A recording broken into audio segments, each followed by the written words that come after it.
بسم الله الرحمن الرحيم الحمد لله الذي علم بالقلم علم الإنسان ما لم يعلم والذي بنعمته يتم الصالحات وصلى الله وسلم على سيدنا محمد الذي أرسله إلى الناس كافة بشيرا ونذيرا وعلى آل محمد وصحبه وسلم تسليما كثيرا. اللهم انفعنا بما علمتنا وعلمنا ما ينفعنا وارزقنا علما تنفعنا به وزدنا علما. اللهم لا سهل إلا ما جعلته سهلا وأنت تجعل الحزن إذا شئت سهلا. وبعد. السلام عليكم ورحمة الله وبركاته. Bugun Alloh subhanahu va taoloning fazli va marhamati, yordami va ko'magi bilan balog'a darsimizni davom ettiramiz. Alloh subhanahu va taolo ushbu darslarimizdan foydali va manfaatli va barakatli qilsin. Allohumma amin. Va Alloh subhanahu va taolo mana bu darslarimizni davomiyli qilsin. Allohumma amin. Hop, bugungi darsimizda biz tashbihut tamsilni o'tamiz. Alloh subhanahu va taolo qodir qilgancha bayon qilib o'tamiz. Hop.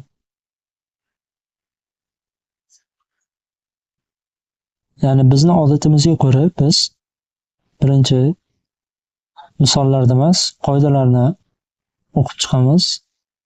Toki talab ilmlarga yaxshi tushunarli bo'lishligi uchun, ya'ni qoidalar. Al-qoida. Hop, qoida.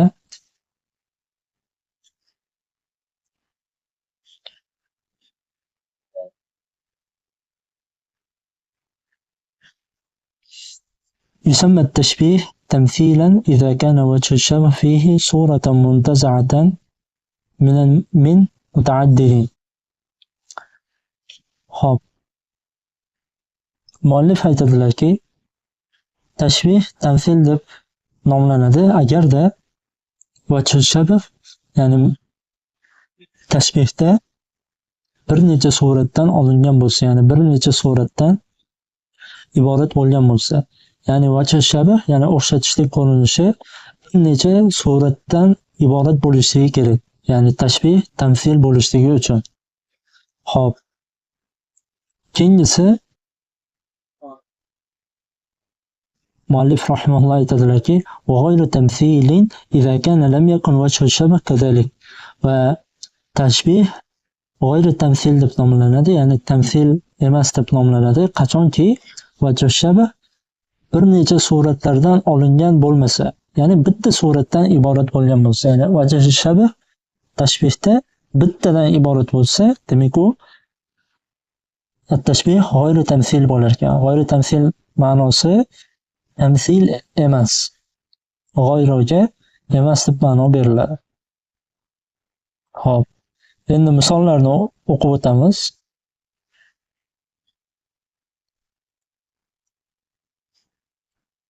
Birinchi misol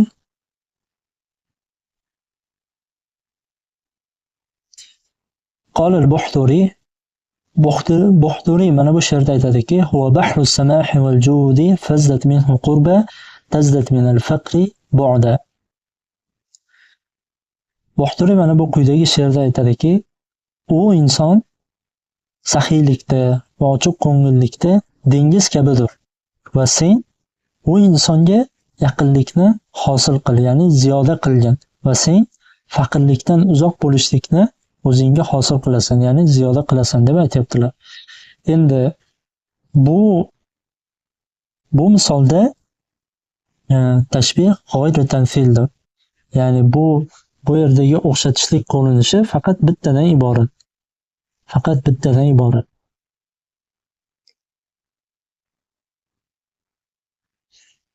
Ya'ni bu yerda vajh shabh mana bu quyidagilar. Ya'ni bu bitta vajh shabh hisoblanadi. Ya'ni she'rda maqtagan kishisini, ya'ni nimada o'xshatilyapti? Ya'ni saxiylikda va ochiq ko'ngillikda. Saxiylikda va ochiq ko'ngillikda. Bu vajh shabh hisoblanadi, ya'ni o'xshatishlikni ko'rinishi. Ya'ni ochiq ko'ngillikda va saxiylikda u insonni dengizga o'xshatilyapti bu misolda. Va bu misol birinchi misolimiz at-tashbih g'oyru tamsil, ya'ni tamsil bo'lmagan tashbih. Ya'ni bu yerda vajhu shabah bittadan iborat. Ya'ni ko'p, ya'ni bir necha suratlardan olingan emas. Va keyingi she'r va keyingi misol Vaqal Imrul Qays, shoir Imrul Qays quyidagi she'rda aytadiki: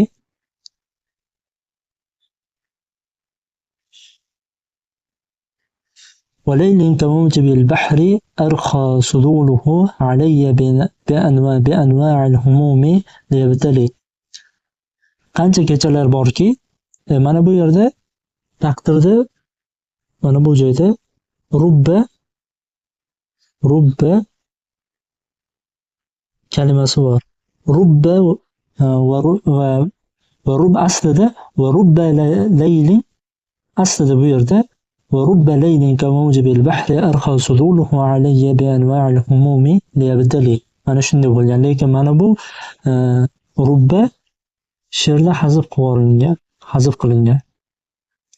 Endi she'rning ma'nosiga to'xtalib o'tamiz. Qancha kecha borki, rubbaga she'rni holatiga qarab ma'nolar o'zgaradi. Bu yerda ma'nosi qancha kecha borki, meni sinashlik uchun. Mana bu yerda ma'no chiqariladi. Meni sinashlik uchun qayg'u, ya'ni turli g'am-qayg'ulardan iborat bo'lgan yopinchig'ini meni ustimga tashlagan dengizni to'lqini kabidir. Ya'ni tushunarli bo'ldi. Bu yerda shoir aytayaptiki, qancha kecha borki, meni sinashlik uchun turli g'am-qayg'ulardan iborat bo'lgan suduluhuga yopinchiq deb aytiladi. Turli g'am-qayg'ulardan iborat bo'lgan yopinchig'ini meni ustimga tashlagan dengiz kabidir. Xo'p, bu she'rni yana qaytadan o'qib o'taman. وليل كموجب البحر أرخى صدوله علي بأنواع الهموم ليبتلي. Qancha kecha borki, meni sinashlik uchun ya'ni turli g'am-qayg'ulardan iborat bo'lgan yopinchig'ini meni ustimga tashlagan dengizning to'lqini kabidir. Bu tashbih g'oyru tamsil deb aytiladi. Chunki bu tashbihda, ya'ni bu misolda vajhu shabah bitta ko'rinishda iborat.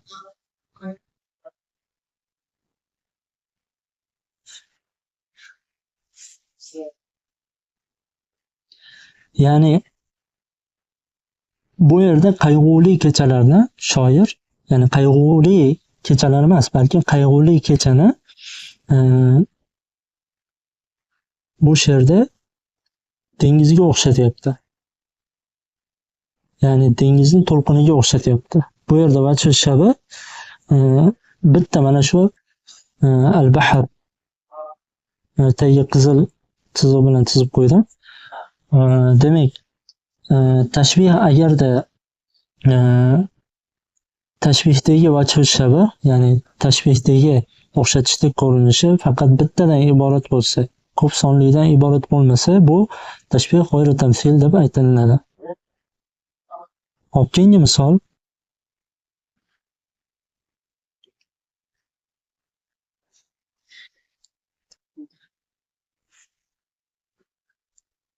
وقال أبو فراس, shoir Abu Firos quyidagi she'rida aytadiki: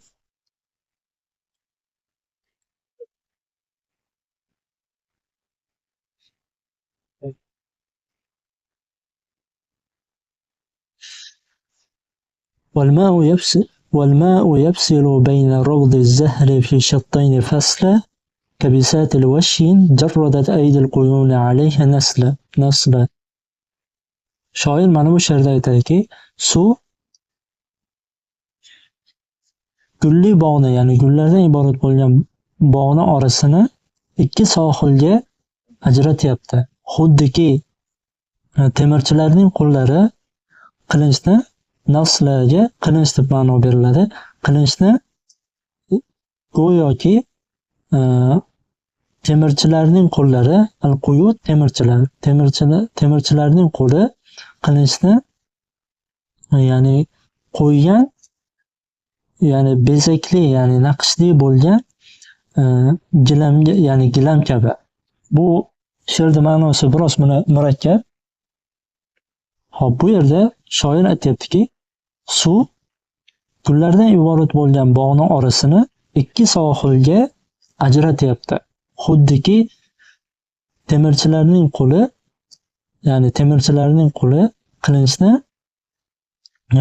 qo'ygan, ya'ni qilinchni unga, ya'ni qilinchni nimaga qo'ygan?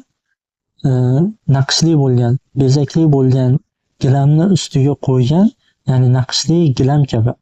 Endi she'rda birinchi nimasiga qaraymiz.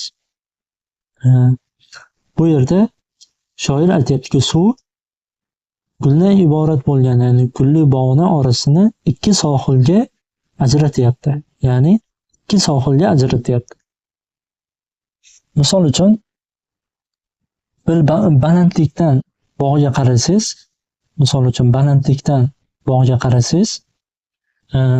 bog'ni, agar bog'ni o'rtasida mana bu yerga bog'ni chizib olamiz. Hop, to'rtburchak shaklda chizaylik. Hop, demak bu bog'i, mana bu nuqtalar gullar.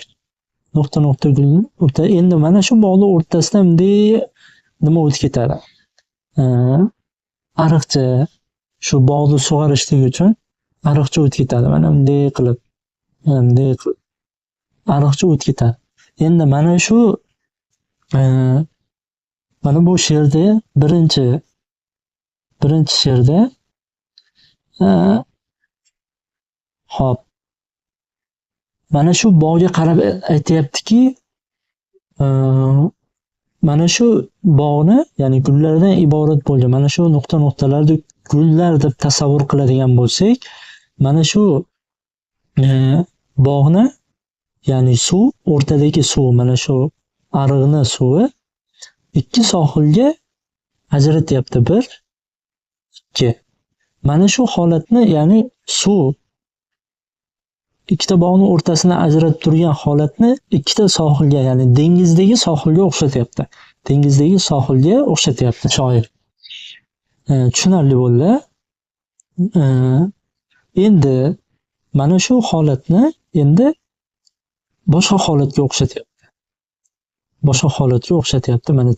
Mana bu yerga chizib ko'rsataman. Hop. Endi mana buni to'rtburchak shaklda gilam deb hisoblasak, gilam bu. Gilamda naqshlar bo'ladi. Naqshlar, ya'ni bezakli bo'ladi. Mana shu nuqtalar bezak deb farz qilsak, endi bu yerda aytilyaptiki, xuddiki temirchilarning qo'li qilinchni unga qo'ygan bezakli, ya'ni naqshdan iborat bo'lgan qilinch kabi. Endi mana bu holatni, mana bu bog'ni endi mana bu gilamga o'xshatyapti. Ya'ni naqshli bezagi bo'lgan gilamga o'xshatyapti. Va temirchilar mana shu gilamni o'rtasiga bunday qilichni qo'yib qo'ysa,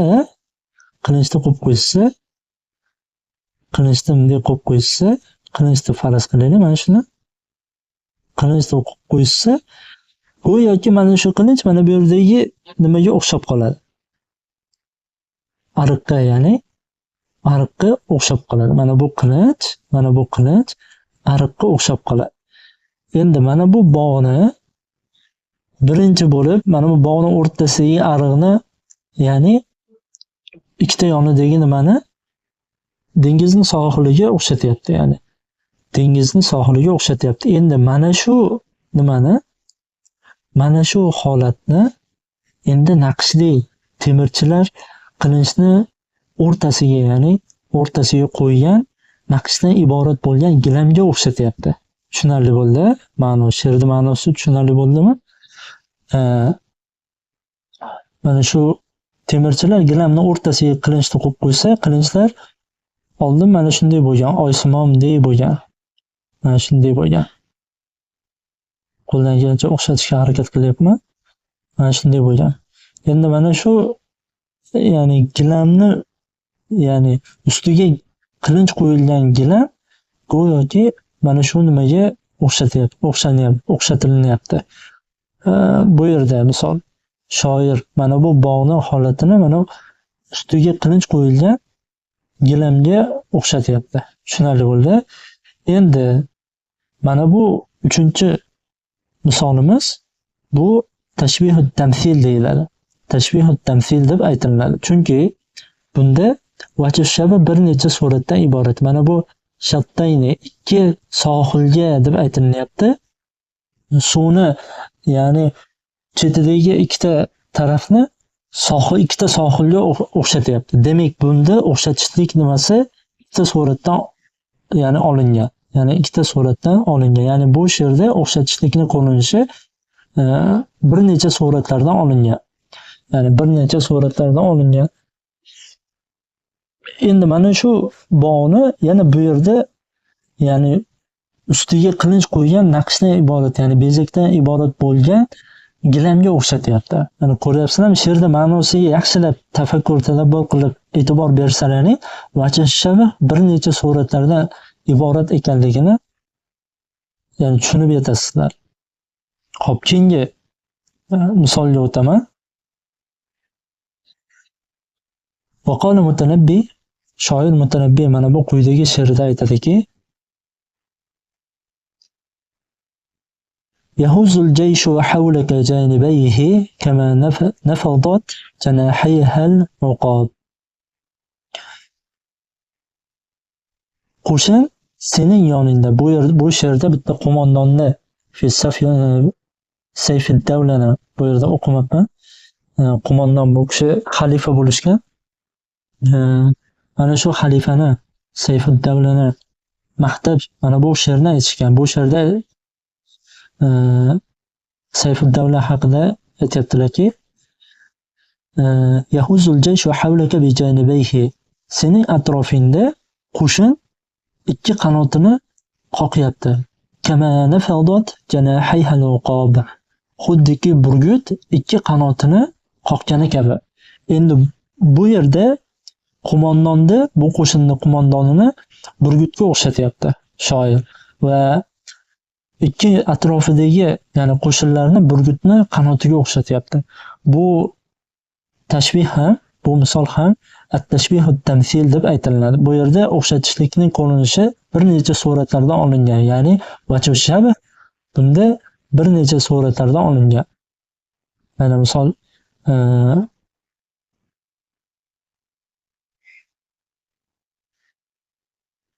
ikki tarafdagi ya'ni qo'mondonni ikki tarafidagi qo'shin ya'ni qanotga o'xshatilingan. Ya'ni ikkita qanotga o'xshatilyapti. Va she'rda davomida esa qo'mondonni burgutga o'xshatilyapti. Va yana qo'shinda ikkita tarafdagi qo'shinda burgutning qanotiga o'xshatilyapti. Ya'ni bunda vajh shabih bir necha suratlardan olingan. Ya'ni o'xshatishlikning ko'rinishi bir necha suratlardan iborat. Demak, bunga at-tashbihut tamsil deb aytiladi. Hop, oxirgi misol. Vaqala Sariyur Rafa, shoir Sariyur Rafa quyidagi she'rni aytgan, ya'ni quyidagi she'rni aytadiki, ya'ni quyidagi she'rida aytadiki: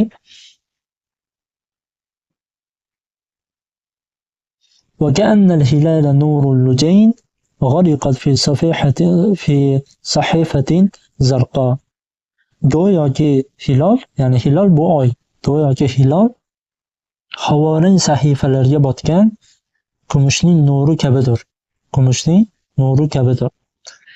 Ya'ni bu misol ham at-tashbihut tamsil deb aytiladi. Chunki bu yerda o'xshatishlikning ko'rinishi, ya'ni vajh shabih bir necha suratlardan iborat.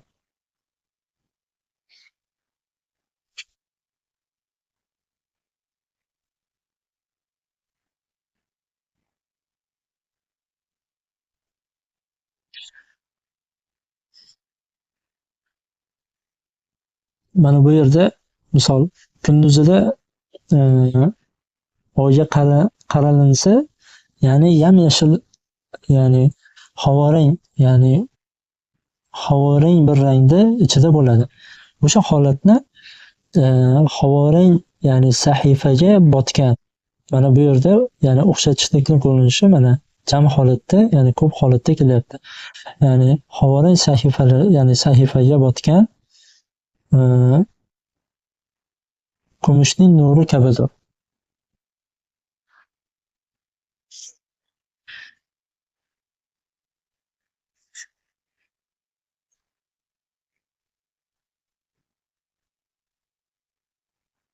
Hop, bu she'rda ya'ni oyna kumushning, ya'ni kumushning nuriga o'xshatilyapti. Kumushning nuriga o'xshatilyapti. Va bu yerda o'xshatishlikni ko'rinishi, ya'ni bu yerda she'rning birinchi qismida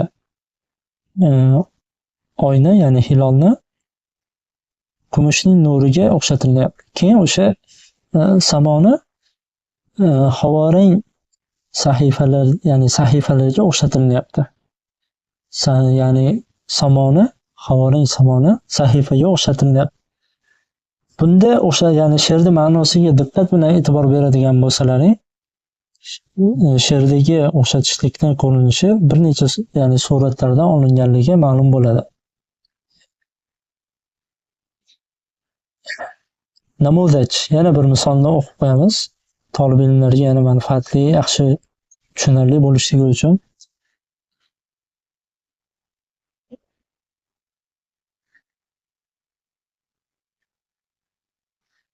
Qoli ibn Mu'taz, shoir ibn Mu'taz aytadiki, quyidagi she'rda aytadiki,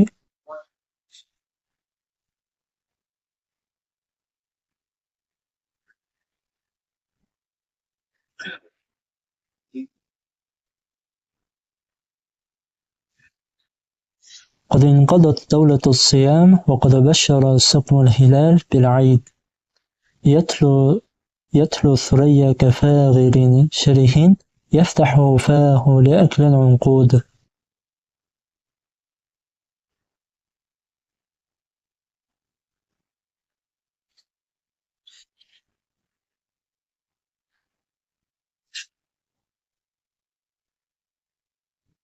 Hop, shoir mana bu she'rda aytadiki, ro'zaning davlati tugadi va dar haqiqat Shavvol oyining kasalligi, ya'ni kasali hayit bilan bashorat berdi, xushxabar qildi. Ya'ni hayitni xushxabar qildi. Yatlu surayya kafagiri sharihin yaftahu fahu li akli unqud. Oy Surayyo yulduzini ta'qib qiladi, ya'ni kuzatadi. Ta'qib qiladi. Xuddiki bir bosh uzumni yeyishlik uchun og'zini ochgan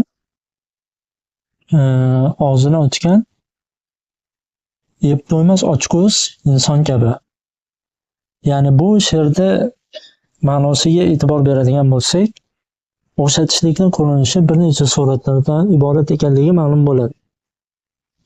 Hop, she'rning birinchi qismida ro'zani tugashligi, ya'ni bir davlatning tugashligi, ya'ni tugashligiga o'xshatilindi.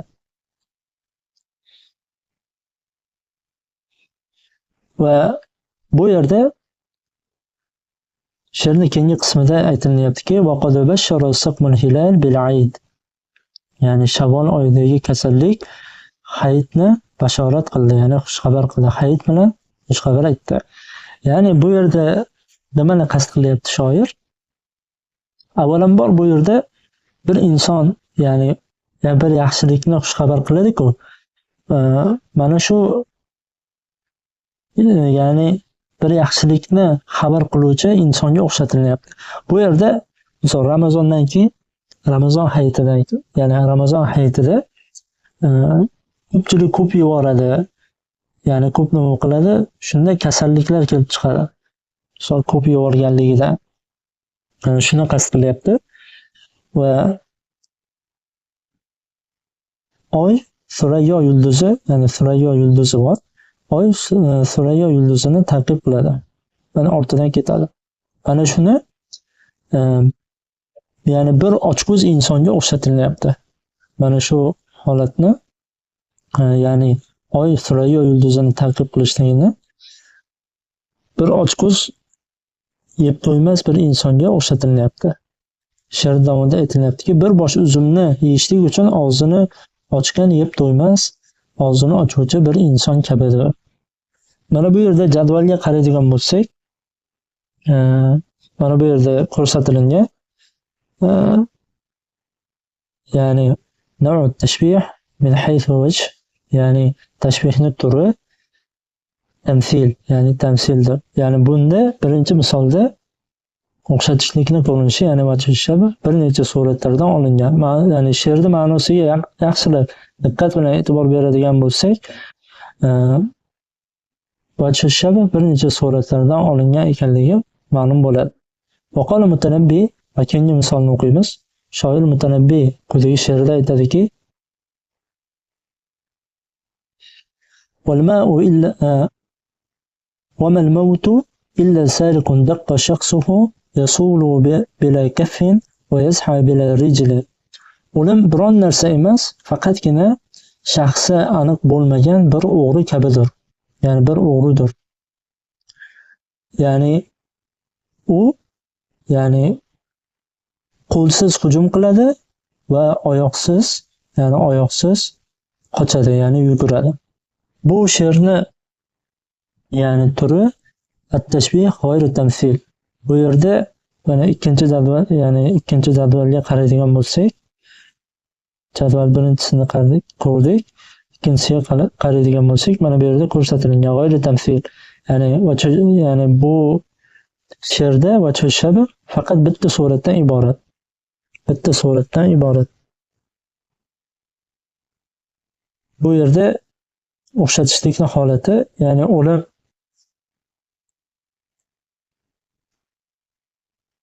maxfiylik va zohir bo'lmasligi, ya'ni bo'lmaslikka o'xshatilgan. Xo'p, keyingi misolga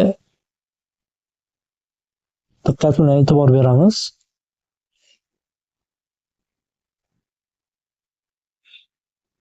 وقال الشاعر shoir aytadiki: وتراه في ظلم الوغى فتخاله قمرا يكر على الرجال بكوكب.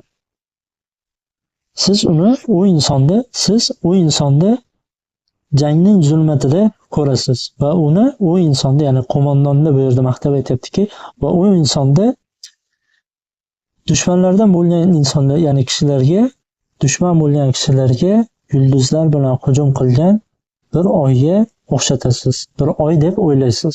Bu yerda tashbihni turi at-tashbihut tamsil, ya'ni bu she'rda vajh shabah bir necha suratlarda olingan. Bu yerda ya'ni shiddatli jang zulmatlarga o'xshatilgan va qo'mondon esa oyga o'xshatilgan va qo'mondonning qo'shini yulduzlarga o'xshatilgan. Va keyingi mashqlar ham mana shunday ketaveradi. Ya'ni talab ilmlar o'zlari mustaqil mashqlarni yechib chiqsalar bo'ladi. Mana bunaqa jadvalda ko'rsatib o'tilgan. Mana shu jadvallarda ishlab chiqsa, yanada mutolaalari yaxshi ochiladi.